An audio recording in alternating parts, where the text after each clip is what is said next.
a time and a place, and it's not right now.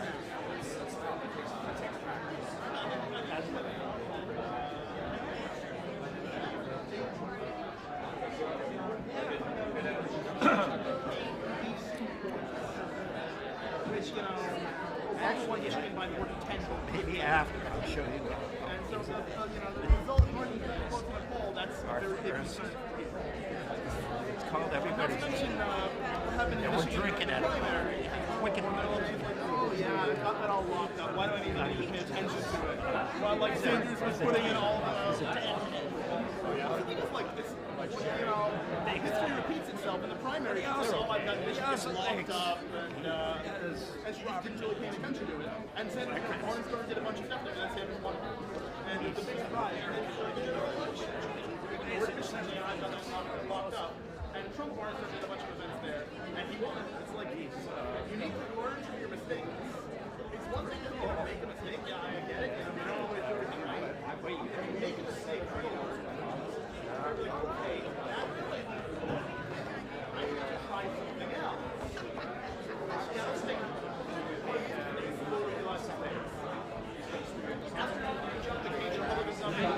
Can you guys hear me? So I'm John Hartley. I'm the co-chair of the Northampton Democratic Town Committee, which is hard to say, but I have to read that. And my co-chair is Judy Day, who is in the back. And Margaret Delano is our treasurer, and the three of us are trying to put this together. Thanks a lot for coming out. This is a historic building. It was built in 1876, which is why it's called Centennial Hall. And the Friends of Centennial Hall have been trying to keep this place open and away from the wrecking ball for about 20 years. They've succeeded, and they're going to keep trying. So this is a great public space.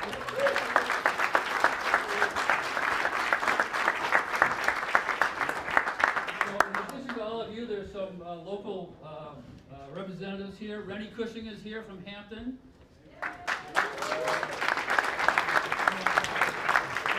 Nancy Murphy is here from Merrimack. Tamara Lee is from Northampton and from Newington and from a little bit of Portsmouth. Also, Lori Atola is here. Where is he? Did I pronounce that right, Lori? Okay. He's on the Conservation Commission. He's also running for the Planning Board.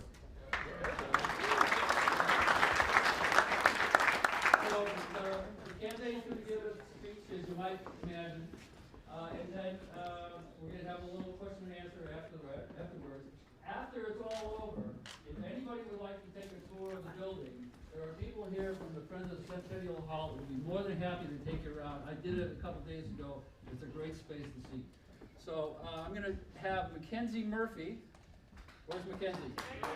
Oh, let's see, go with me like that. Who's going to introduce the candidate? Awesome. Thank you so much. Thank you so much to the Northampton Dems and to John for inviting me. I have the distinct pleasure of introducing Representative Tulsi Gabbard to all of you today. I had the honor of being able to meet Tulsi last September at the Rights and Democracy event that they held in Keene, where she spoke of this concept known as aloha, as they all say it in Hawaii. And you'll hear her speak a lot more about that this afternoon when she speaks to all of you.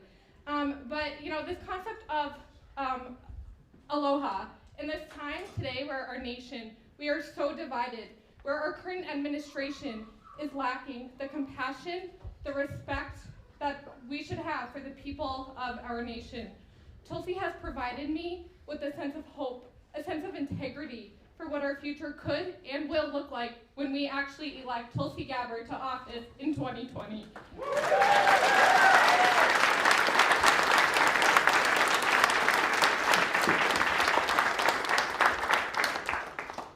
Tulsi Gabbard began her career in 2002 when she was just 21 years old, when she was elected to the Hawaii State Legislature, the youngest person ever elected in her state. In 2003, she joined the Army National Guard, and in 2004, she was deployed, where she served 2 tours in the Middle East and continues her service today as a major in the Army National Guard. In 2010, Tulsi was elected to the Honolulu City Council. In 2012, Tulsi was elected to the United States House of Representatives, where she currently serves her 4th term. She currently serves on the House Armed Services Committee and the House Financial Services Committee. Tulsi is a strong, progressive leader who knows and isn't afraid to fight the critical issues that face our nation today. She works across the aisle to pass important legislation, and in this term of Congress, the 116th Congress, she was one of 3 progressives who stood up against a pay-go statute, which would prevent legislative priorities like single-payer universal health care to be able to come up for a vote unless they were paid for. Representative Tulsi Gabbard truly represents the people's platform, and I know she will bring the same platform and sense of integrity and aloha to the White House. So please help me welcome Representative Tulsi Gabbard.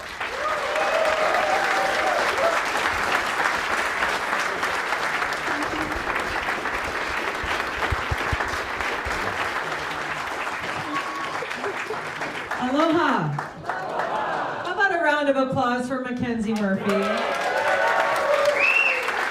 It's such a great job. Thank you so much for your kind introduction. I want to say a few other thanks here to the Friends of Centennial Hall. It's a real privilege to be here in this beautiful venue and knowing the history that exists here. Thanks for all the work that you do. And I hope we have a few minutes to take a quick walk around when we're done. So thank you so much. Are you Margaret? Marcy, thank you very much. To the co-chairs who put this all together, John and Judy. Where are you? There's John and Judy. Where's Judy? There you are. Thank you so much for your leadership and for your work and bringing us all here together today. I'm truly grateful. And Margaret. Where is Margaret? Delano. There she is. Thank you so much, Margaret. I love the lay action we got going on here today. I think we're starting a trend. Aloha to all of you. Aloha. Thank you. Thank you so much. It's such a privilege to be here in Northampton with you. It is a beautiful day. The sun has been shining, and there's no place else I'd rather be.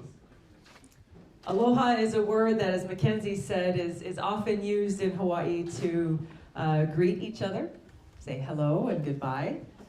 But what many people don't realize is that aloha really has a much deeper and more powerful meaning.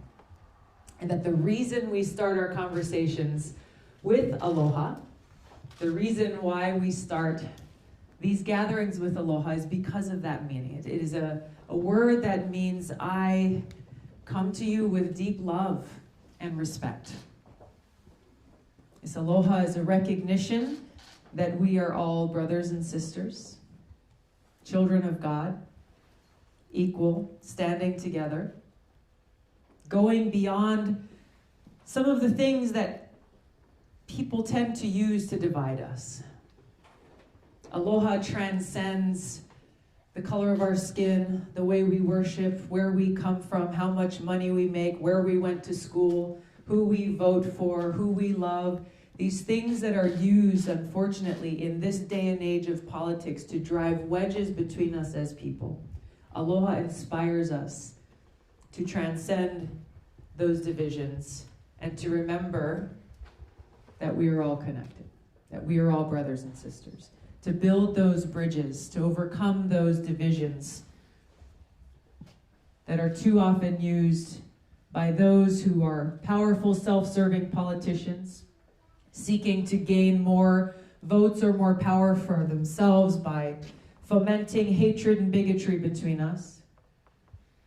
These divisions that are being wedged between us by people who are seeking more power, more money, more fame.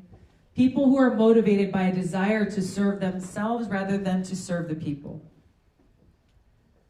It is this self-serving motivation that is at the heart of the corruption of spirit that is pervading our country today. This is what is at the heart of so many of the challenges that we as people are dealing with in our everyday lives.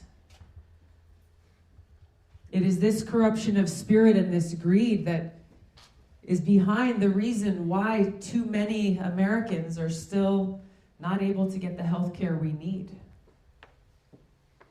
This greed that is behind companies like Purdue Pharma, who are lying and cheating as they proliferate their opioids on our streets and in our communities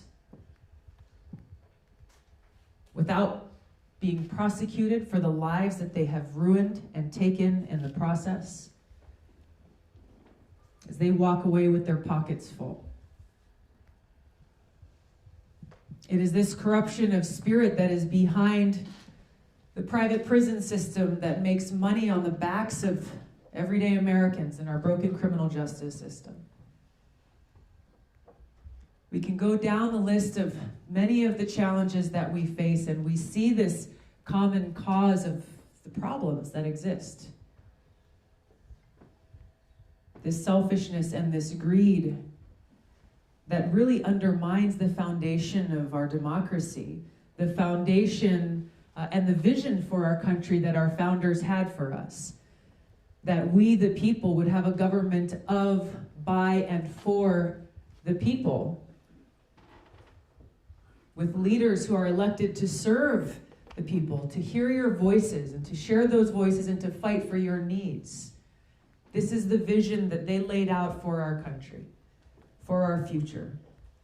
And it breaks my heart, as I know it does yours, to see how far we have gone away from that vision. To the point now where Washington is ruled by special interests and self-serving politicians and people who are making deals to serve their highest donors rather than actually looking out for and fighting for the interests of the people of this country. To see how we have a government that too often is not of, by, and for the people, but is of, by, and for the special interests. Or of, by, and for those who have the money to pay for influence.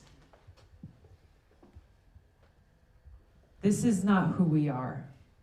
This is not who we are as a country. This is not who we are as people. So the good thing is that the power really lies in our hands to change this.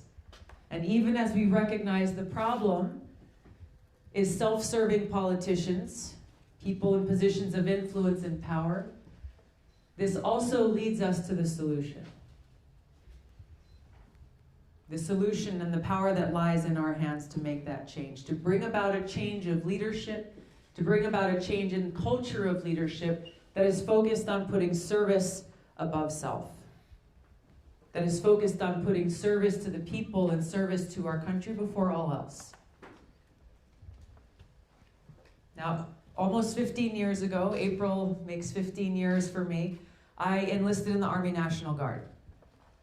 I still serve as a major today. But when I took that oath in Hawaii in 2003, I made a promise to serve our country, to serve our people, to uphold our Constitution, to put service above self and be willing to put my own life on the line to do so. This is the same promise that every single one of our service members has made. Every single one of our veterans has made. It is those values, those soldiers' values of putting service above self, that I will bring to the White House as your president and as your commander-in-chief to address these challenges, to fight for you, to bring your voice, your interests, and your needs to the forefront, and to reinstate those values of honor, integrity, and respect to the presidency. This is what our country needs and deserves.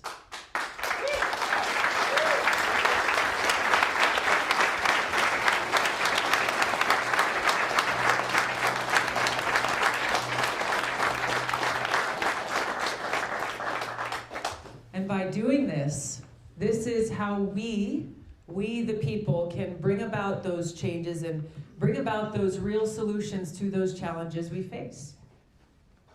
How we can bring about passage of legislation like Medicare for All, to make it so that every single person can get the health care that he or she needs. This is how we bring about real criminal justice reform. A criminal justice system that actually serves the people of our country, that stops tearing apart families. A system that works for everyone. This is how we bring about the change that we need to see in our environmental policy. An issue that unfortunately has been relegated largely to partisan politics, but one that is essential to our very existence. Is when each of us is born in this world, what's the very first thing that we do? Take a breath. Exactly. Every single one of us needs clean air to breathe. Every single one of us needs clean water to drink. They're essential to life. So when we talk about what actions we need to take to protect our planet, to protect our environment, to protect our water and our air, we are talking about something that is essential to our very lives themselves. This is not partisan politics. It's about people, and it's about our future. Infrastructure, education, healthcare. These are things that we can and we must address, because these are the common challenges that we face, whether we are here in New Hampshire or we're in Hawaii or anywhere in between. Now, there's an important issue that is central to each of these that affect us in our everyday lives. But it's one that doesn't get talked about often enough.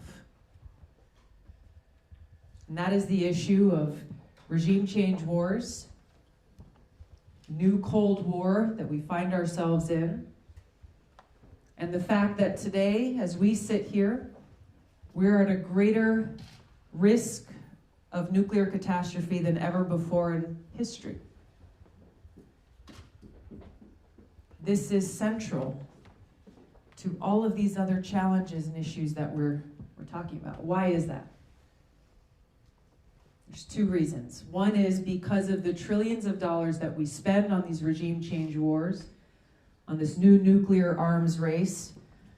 It's largely been kicked off because of President Trump's withdrawing from the INF Treaty, rather than strengthening this historic agreement that was negotiated by Reagan and Gorbachev to bring our country and the world away from the abyss of nuclear war. Rather than strengthening and expanding this important treaty, President Trump has chosen to walk away, kicking off a new nuclear arms race.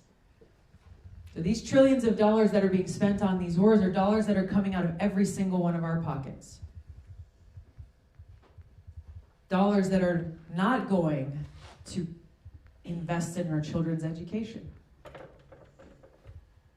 That are not going to making sure that every one of us has clean water to drink. They're not going to our infrastructure, not going to healthcare. What to speak of, the second reason, which is really the existential one, which is if there is a nuclear war, then we have no future. Now, in my generation, we didn't grow up with the duck and cover drills in school that some others may be familiar with. But in Hawaii a year ago, we went through something that made this reality of this threat all too clear. It was just over a year ago, about 1 million people in Hawaii got a text message on their cell phones. And that text message read, "Missile incoming, seek shelter immediately. This is not a drill." You just imagine, as we're gathered here today, if our phones started going off and that popped up, what would you do? What would you do? This is what we just went through just over a year ago. And what we had were families who were terrified and trying to figure out where to seek shelter. Where could you find that refuge? Where could you find that safety? You had a father who lowered his little girl down a manhole cover into a storm drain. A parent who was trying to decide, knowing he had just minutes to live, which of his children he would spend the last moments of his life with. We're terrified because we knew there was nowhere safe to go. Now that alarm itself turned out to be false, but the reason why people reacted the way that we did was because the threat is real. The threat coming from North Korea and the nuclear weapons that exist there is real. And it's a threat not just for the people of Hawaii, but it's one that exists for all of us. It's just as real here in Northampton today as it was for Hawaii a year ago, especially as tensions continue to increase between the United States and other nuclear-armed countries like Russia and China. But I talk about this because this is serious. But it doesn't have to be this way. This is not the new norm or reality that we have to accept. We can and we must make this change. We must address this crisis that we're facing.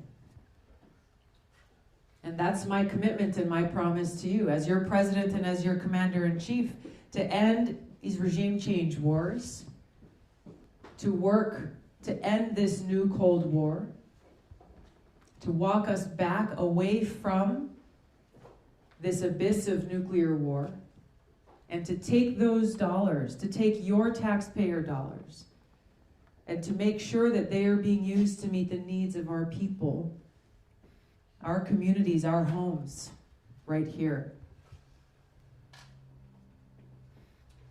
We can do this. We must do this, and we do this through strong leadership. And we do this through a foreign policy that is based on cooperation, not conflict. We do this by building allies and partnerships in these areas of common interest. And there are many examples throughout our history that show what has been done in moments such as this. JFK and Khrushchev, with Reagan and Gorbachev, people and leaders in different countries who recognize that this is not just a serious threat for the people of the United States of America, it's a threat to our world. It's a threat to our future. Now, the challenges are great. This is not a simple snap your fingers and it's done and it's fixed. In order for us to bend the arc of history away from war and towards peace, we know that there are forces who are very invested in our country, continuing to remain in a state of perpetual war. And they will fight hard against our efforts. But they do not stand a chance when we, the people, decide that we won't take it anymore. And that we will stand united, that we will stand together with care for one another and with love for our country and for our future to bring about this change. This is the only way, this is the only thing that can make the change that we need to see. Now, sometimes people ask me, Tulsi, why do you talk about these issues of foreign policy? These are things happening in other places. Why don't you talk more about domestic issues? What is more domestic than our very existence? We must address these issues. This is about our lives, it's about our future, it's about our homes and our families. And it's about making sure that we have the resources that we need to meet those needs of our children, our loved ones, our parents, and our families. That's what I'm offering to do, is I'm offering to serve you as your president, offering to serve you as your commander-in-chief, to bring those soldiers' values of service above self to the White House, and to join hands with each of you to lead our country to a better and brighter future for all. Thank you so much, everybody. Aloha. Thank you. Thank you.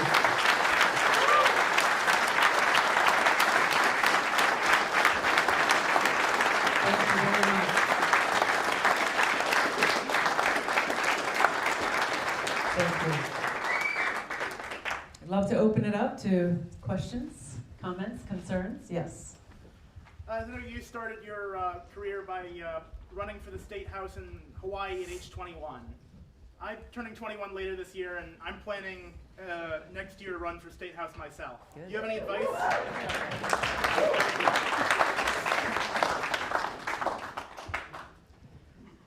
Well, I know there was a lot of progress made here in New Hampshire in your last election. So again, congratulations to all of you for all of your hard work, bringing about really important changes here in your New Hampshire state government. So congratulations on making the decision to run for office.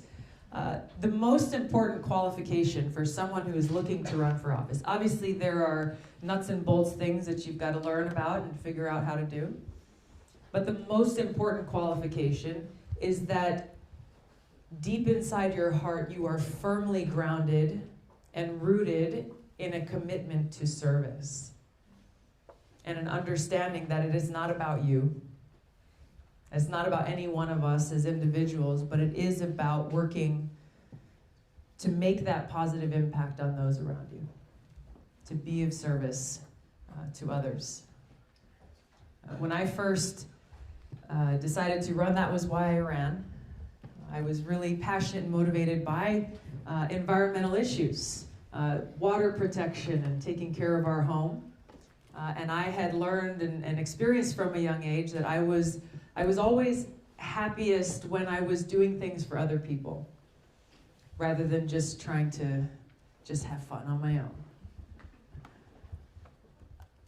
So when I made that decision to run for the state house, it was hard. It was hard. I was a shy, introverted kid growing up, fourth of 5 kids. And so going up and summoning up the courage to knock on that first door, and the second door, and the third door was tough. But I always came back to that motivation that I told you about.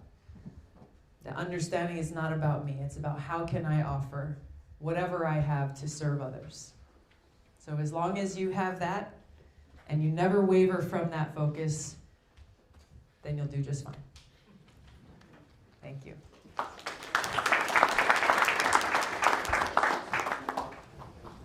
Doing what you're doing, Thank you. and thank you for being a role model in terms of diplomacy. I really admire that you met with Assad. I know you. Yes. I think that's the kind of leadership that we need, is to have a diplomatic model rather than a war model. Yes. I think our current president is really a kind of a businessman, and there's a lot of money. I think it's jobs really that's driving this for him, the nuclear thing, all of that. I think the other thing that's really driving this, and I asked you this the last time that you were here, is our monetary policy. And the fact that we went off the gold standard in 1969, and we made a deal kind of with the devil to put our monetary policy, to put our dollar, well, it's not our dollar actually, it's a privately owned bank that prints our dollar. That bank is privately owned, and that bank is in charge of the entire monetary policy. And we are in debt to that bank, and we are paying interest to that bank. And so we're at $22 trillion now. We have almost $200 trillion in unpaid liability.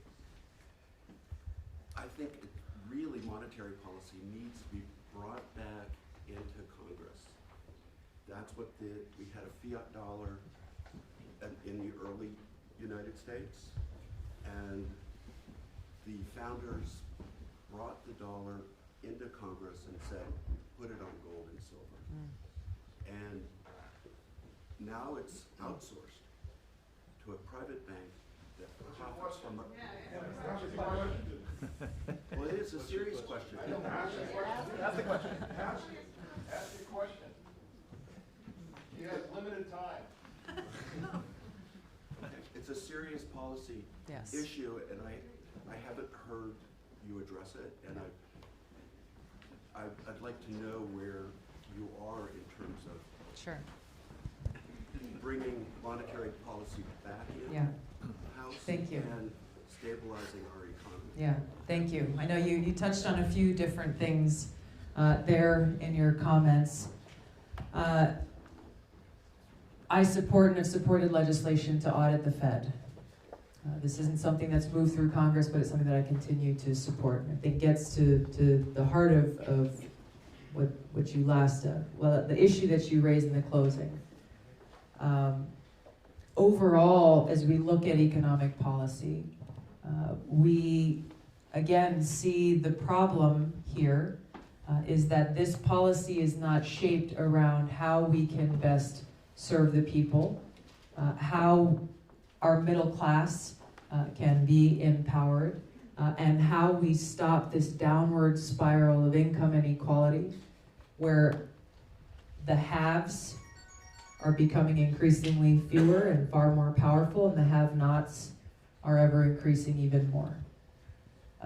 The news that just came the other day about Amazon's tax bill last year being a big whopping zero, not only making over $11 billion in profits last year, but also getting a tax rebate. So they paid no taxes, and then they took some of our money on top to the tune of $180 million. How many of us here paid no taxes last year and then got money back? What kind of deal is that? Right. For one guy, Jeff Bezos. But this, as we look at shifting our overall economic policy, there are a lot of elements to this that have to do with tax policy, have to do with our debt and our deficit, have to do with trade deals. And for too long now, those policies, through both Democrat and Republican administrations, have faltered because they're focused on the corporate interests and the lobbyists who are sitting around the table helping to shape these policies, rather than the interests of the people. And as a result, we've gotten shafted every single time. So we've got to flip this thing on its head once again and make sure that as we look at how these policies need to change, because they do, we are putting the well-being of the people first. Yes, ma'am. Hi. Hi. Welcome. Thank you. In 2017, I had an amazing experience. I was in the United Nations when 122 countries agreed the Treaty on the Prohibition of Nuclear Weapons. And they broke all the rules. You know, they're supposed to be very polite. They were all jumping up and down and taking selfies and stuff. And there were people in the room who had survived Hiroshima and Nagasaki, who had been working on this for 72 years, since they were children. And I was so excited, and I went out to buy the New York Times, and it wasn't on the headlines. It was on page 8, below the fold, with a picture of Nikki Haley protesting it. And I am so grateful to you for bringing this to our attention. Then the International Campaign to Abolish Nuclear Weapons, my colleagues won the Nobel Peace Prize for facilitating this treaty. And we didn't hear about it in this country.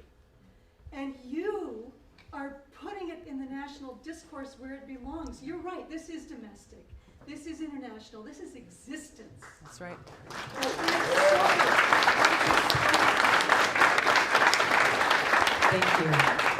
Thank you. Thank you for being there, for being in that room, and the work that you and your friends are doing. Work that many people are doing to rid our country and to rid the world of this dark shadow of nuclear threat that should not exist. This is something that we cannot accept in this 21st century. This is from a previous era. This is up to each and every one of us to stand up and take a leadership role in making sure that our today and our future no longer has to live with that threat. Thank you. Yes. Hi, Representative Gabbard. First of all, I'd like to thank you because not only do you talk the talk, you walk the walk. Last year, you co-sponsored HR 392, which was the Fairness for High Skilled Immigrants bill, and you pushed for it in a Dear Colleague letter with Congressman Yoder, which was, you reached out across the aisle, and you did that. Unfortunately, that bill didn't pass because the government got shut down. In this Congress, the bill has been reintroduced. I believe it has 120 original co-sponsors, And I would like to ask for your support and your co-sponsorship and your continuing commitment to the bill. Yes, you have it. Thank you. Briefly, this is one element of many that need to be reformed within our vastly broken and archaic immigration system. But you have my support, and I will continue to support the passage of that legislation. Thank you. Thank you. Yes. So one issue that hasn't been resolved, that's been talked about for a long time, is the legalization of marijuana, and relates to criminal justice and race relations and things like that. Also in New Hampshire, it's like silly that we're 10 minutes from Massachusetts and Maine, where it's legal. So, but we could somebody could technically go to jail for going on a 20-minute drive. So would you, if you were elected president on day one, sign a bill legalizing marijuana? Day one. Before rescheduling, because it doesn't make sense to schedule one drug, or maybe make it open to states. Maybe they can't prosecute people for. They can legalize it without having to open pot shops, and they can have the option to do that and vote on that, but not be allowed to, Great question. Great question. I have, for a long time now, as a member of Congress, introduced legislation and led the push to end the federal marijuana prohibition. Period.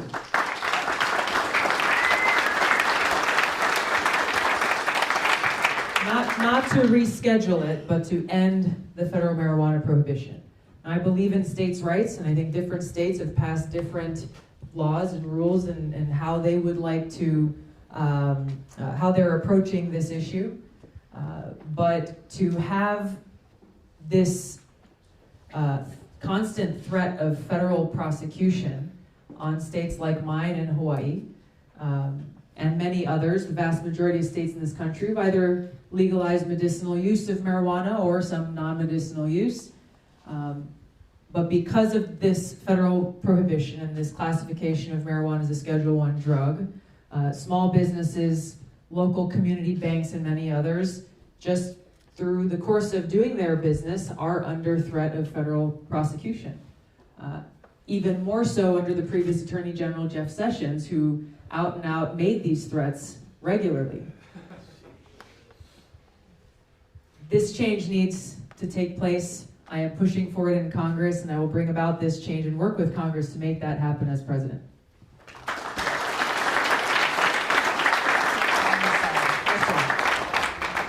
So I'm a big fan of your notion of service. I'm a public school teacher, and my wife. Thank you for your service. Oh, no. My wife is in a nonprofit mental health agency. My question to you is, how will you go about, or will you structure student loan debt? Because one thing that we face as students out of college, going to college, is surmounting debt. And it makes going into public sector jobs and nonprofit work very difficult in the long run, because when you want to buy a house, when you want to have a child, when you want to have X, Y, and Z, and the American dream and the middle class shrinks, what can you do to help us? Thank you. Thanks to you and your wife for dedicating your lives to service. My father-in-law is a public high school teacher in Hawaii. He just turned 61 years old, and he is still paying off his college loans. So this is a story that's not unique or different. It's something that's causing and squashing and crushing the dreams of far too many people. I'm going to come out with a more detailed plan, but I want to address a few of the issues that I think surround this. One is the high interest rates around student loans, and the fact that whether it's the federal government or private banks, this should not be a for-profit venture, the education of our people.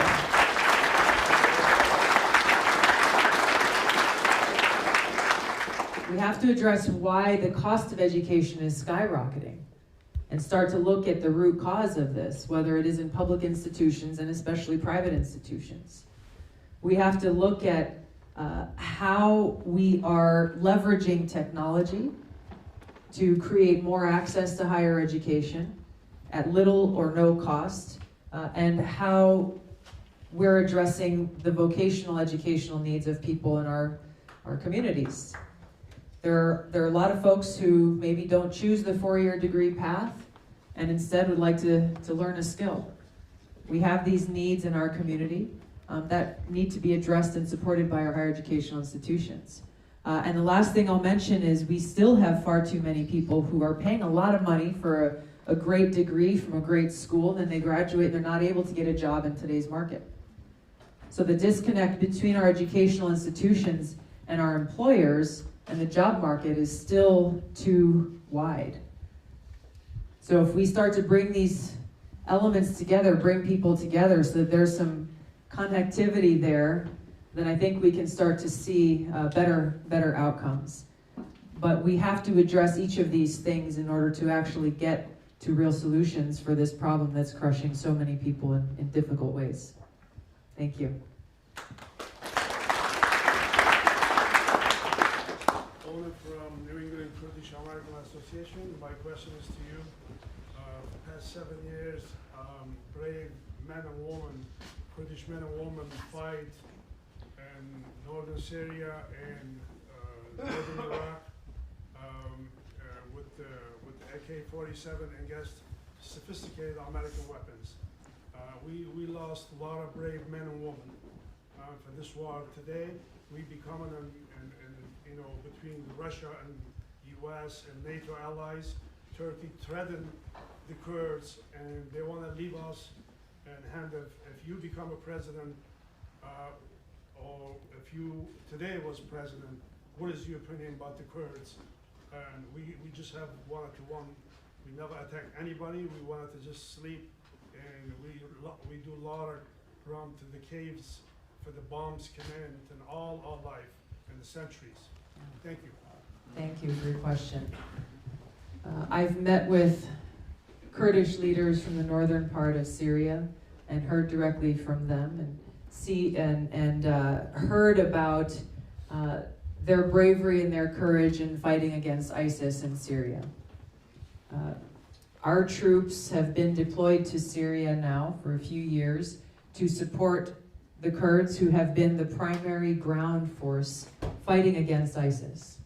With our troops there to help provide support, to call in air support, and that fight is winding down. There are reports now of the Kurds, with our support, taking on some of the last ISIS strongholds in Syria. I've been a supporter of making sure that we are helping and providing that support to those Kurdish allies who've been trusted partners in this fight against the threat of ISIS.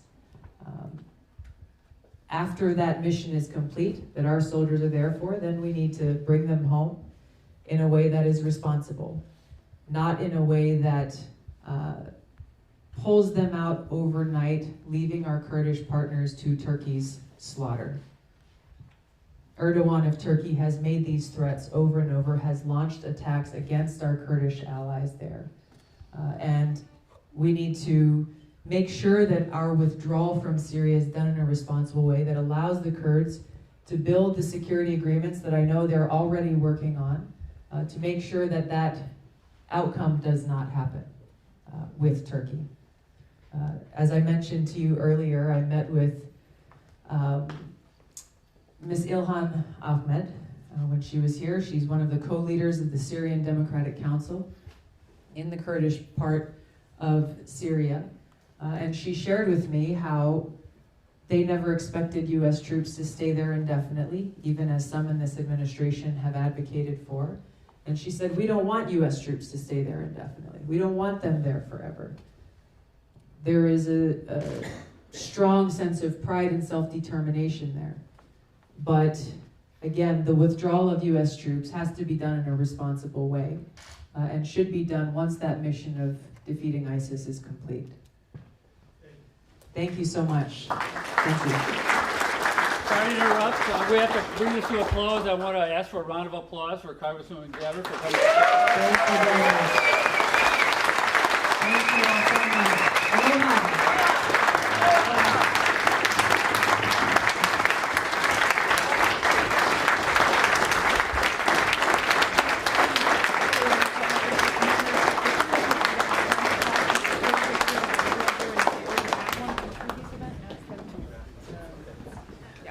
So if you want a picture with the Congresswoman, she'll be there for a few minutes. If you already have one, let somebody else get a chance. And there won't be any questions over there, just pictures. Thank you very much, John. While you guys are all getting pictures, I'm going to give you a couple of reminders things we would love for you to do. So if you go to Tulsi2020.com, you can just sign in and let us know that you're there so we can give you updates. Same line of work as you. What's going on in the campaign. We can answer your questions. Thank you very much for being here. So If nice you to would like to appreciate all that you do. volunteer, Both of you. Thank you. also volunteer. We will reach out to you when we can and let you know how you can get involved. There we go. Also, this is important, we need 65,000 Appreciate it. You want me to take a photo for you? Yeah. Don't mind. Yeah, sure. Appreciate that. Don't mind the dark spot. Thank you very much.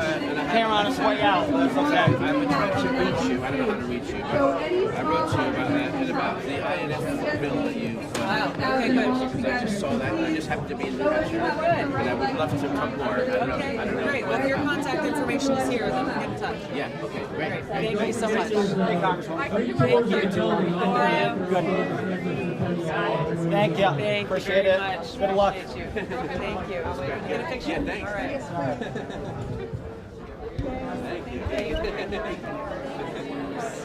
So if everyone can come around this side so we can have like a nice flow. How you doing?